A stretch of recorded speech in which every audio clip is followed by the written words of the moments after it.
Day mga kalapatid, today nga, yun, natuloy na rin yung ating first lap ng fun race at ngayon nga ang release nila alas 6 ng umaga.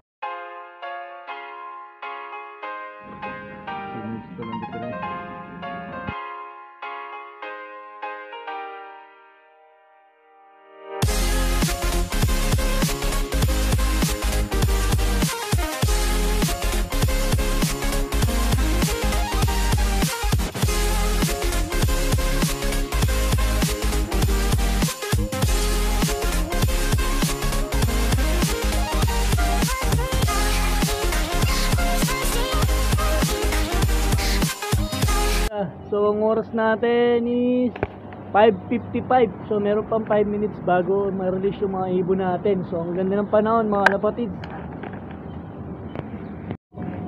Napakaganda ng panahon ngayon. Pakakita na yun, pati yung mga bundok kitang kita. So talagang maganda pauwian nito. Depende na lang talaga sa ibon kung makakauwi sila. So maaga pa mga kalapatid. Kaya tayo maaga kasi set up pa tayo ng ating e-clock mga lapatids. Yan. So nag-upgrade na yung club. Meron na tayong e-clock. Set up muna natin, baka hindi gumana magawan pa agad ng paraan kapag hindi gumana mga lapatids.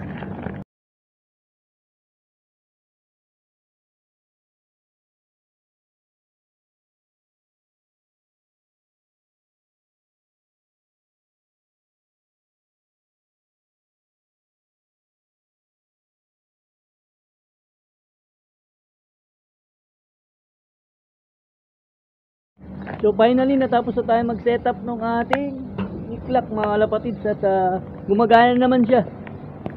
So eto na, naikabit na natin. Meron tayong entry 6 na ibon.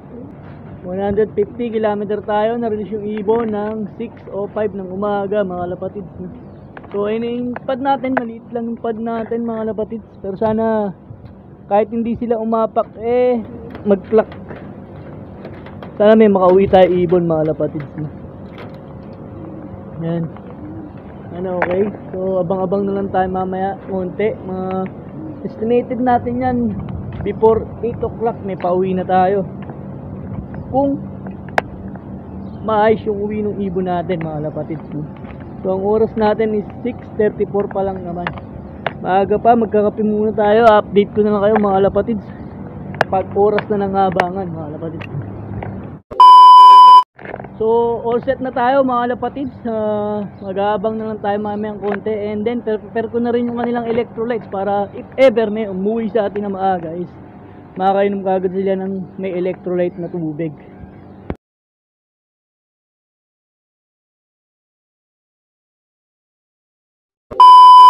And we're back mga lapatids.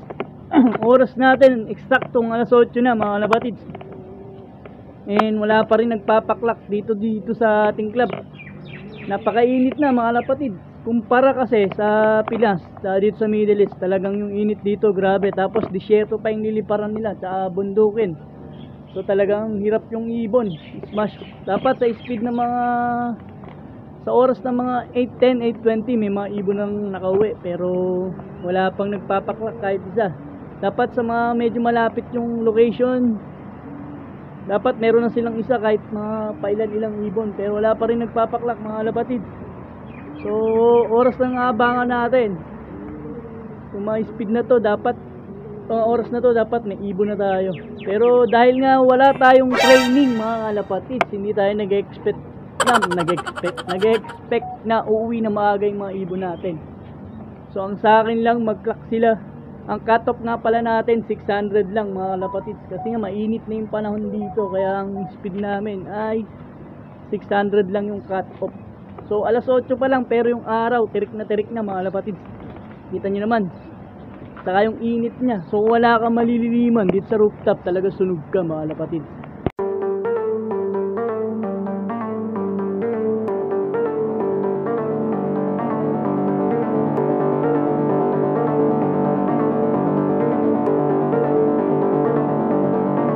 At yun na nga mga kalapatid, ang oras natin is 8:12. May nagpaklak na bandang Anil.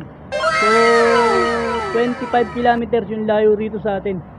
So sana meron na rin tayong ibon na paparating sa atin mga kalapatid. Sana nakasabay yung ibon natin doon. So congrats kay Tol JB. Pakalam, pulling winner din siya. Sana maya maya lang meron na tayong ibon na parating mga kalapatid. Abang-abang na tayo. Let's go! 2,000 years later.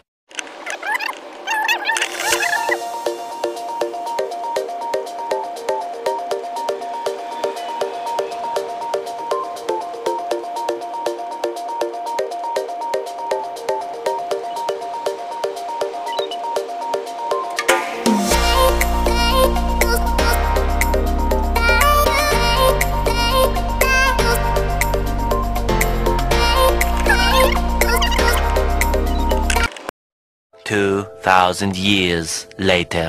Grabe mga kalapatids, mag-alas 9 na, maka-cut off na tayo, wala pa rin tayong ibon.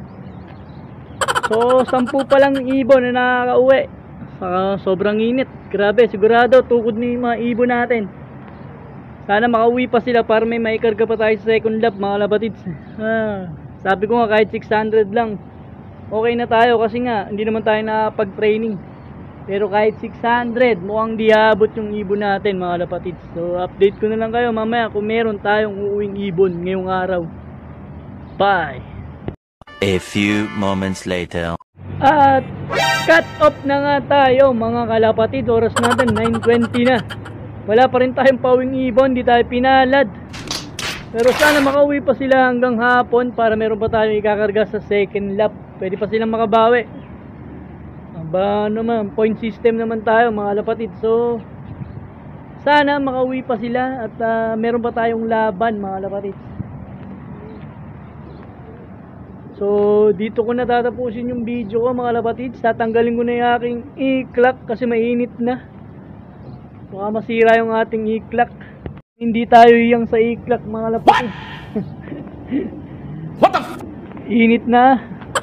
Yung mga barata natin dito, ayan. Wala pa rin tayong pauwi. So yan. So hanggang dito na lang yung video natin mga kalapatids. Talagang ganon, hindi laging Pasko. May araw nagugulong tayo. Sana makauwi pa sila hanggang hapon para meron tayong ikakarga sa second lap. May chance pa. Hindi natin alam ang pwedeng mangyari. Kaya kailangan karga lang tayo ng karga hanggat na umuwi. So hanggang dito na lang. Maraming salamat sa panonood. Bye!